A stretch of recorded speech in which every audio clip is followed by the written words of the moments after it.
I'm back. Hey you. John Madden. I'm all set.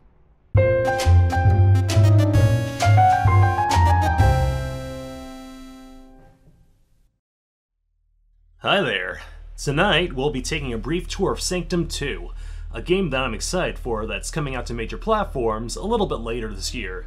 Now, this is an early build. You can tell by me playing with the highlighted text and disclaimer, so it doesn't represent the final product, but as you'll eventually see, there's still a lot to like. We also don't have access to the multiplayer yet, sadly, so we'll just be evaluating this with the single-player content. To briefly explain the original Sanctum for those not in the know, it was a 4-player tower defense game with first-person shooter gameplay. Armed with a variety of guns, players help their towers defend their core from waves of mindless enemies. It was a small budget title with only 3 levels and 3 weapons to start with, but later DLC would bulk up the variety of ways and places to do battle. This time around, Coffee Stain Studios has taken their financial backing and developing experience to the next level with Sanctum 2. While still rooted in the core mechanics of the original, this sequel instantly feels different as soon as you start it up. Instead of having one main character and 3 lookalikes, this game has 4 heroes with unique differences. Sky, the original protagonist, is back, this time sporting more scars and a little bit less hair. She's also joined by her younger sister, armed with a rocket launcher, a robot who excels with accuracy, and a dude with close-up shotgun proficiency. The character models and animations look a little off, but the environments are now even more vibrant and alien than ever. Areas where you can place blocks are now a little bit more organic or unique compared to the gray plains of the original. The whole lighting scheme is a little dark by default, with some blotchiness and black spots that one can easily get lost in, but the game manages to show off a wealth of heavily saturated neons. Audio-wise, the soundtrack is easy listening and fits the mood of the game well. Vocal samples are a little lacking as characters will constantly repeat the same lines over and over, so I ended up just tuning it out after a while. Is that all?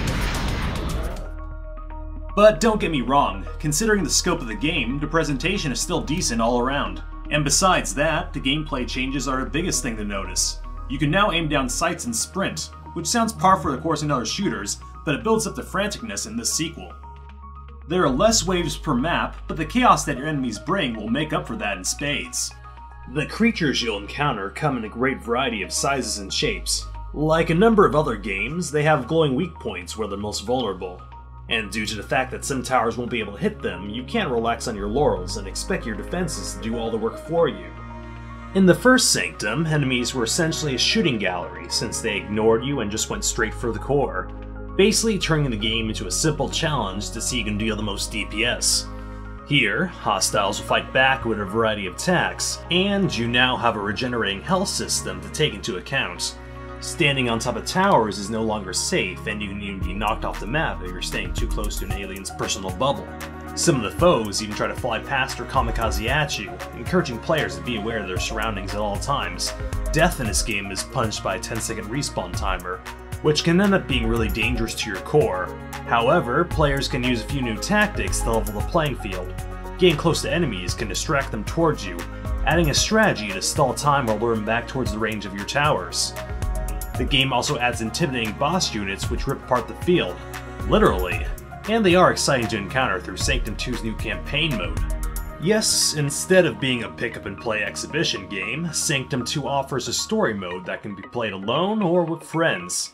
With short comic panels debriefing you on the skirmishes that play out between stages, the plot is somewhat limited, and your mileage on a setting and characters will mostly rely on your acceptance of meme humor and one-liners. Game over, man! Come at me, bro.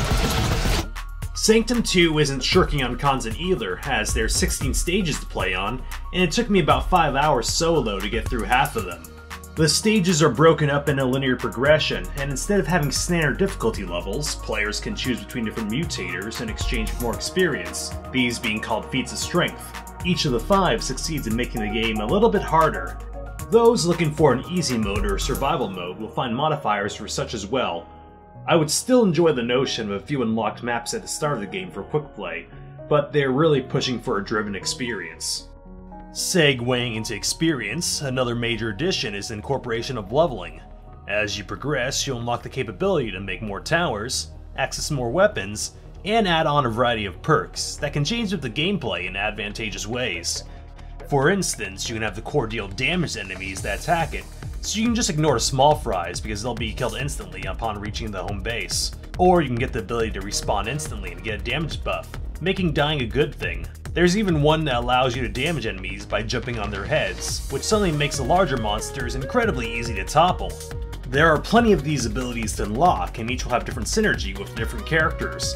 This multiplies the variety of playstyles available to gamers, as well as opens the possibility for some really insane builds in multiplayer.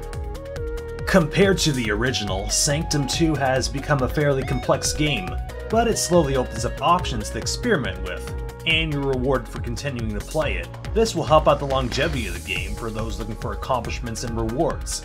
Of course, what's a discussion about tower defense games without mentioning the towers? Building defenses has been heavily revamped, focusing on a much smaller amount of towers being deployed at once.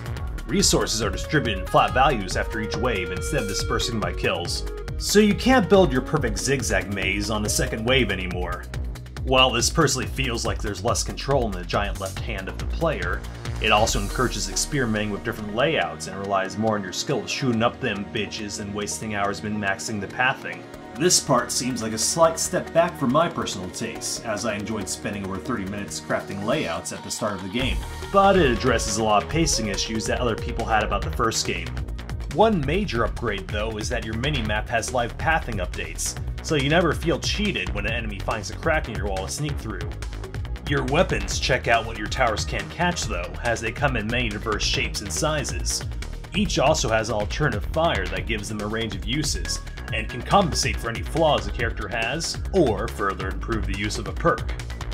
One last notable change worth mentioning is that you can no longer upgrade your weapons mid-game. But the flip side of that is that players have a focused use of their resources now, instead of having to second guess if an investment was worth it. The development of Sanctum 2 could have taken an easier path by just being a reskinned version of the first game with different enemies and maps. Instead, Coffee Stain Studios took the high road to make a title that builds upon the original in many different ways. While there still are a few personal drawbacks with the gameplay mechanics, a lot of the changes that might irk some players were done for the greater good of the product. They're just trying to execute good game design, and based on what I've seen, they're being very successful with it. Considering the game is already fun and full of content as it is, if it stays balanced in multiplayer and improves upon itself, it's already set for success. If you need some towers to defend, be on the lookout for Sanctum 2 as it releases this summer.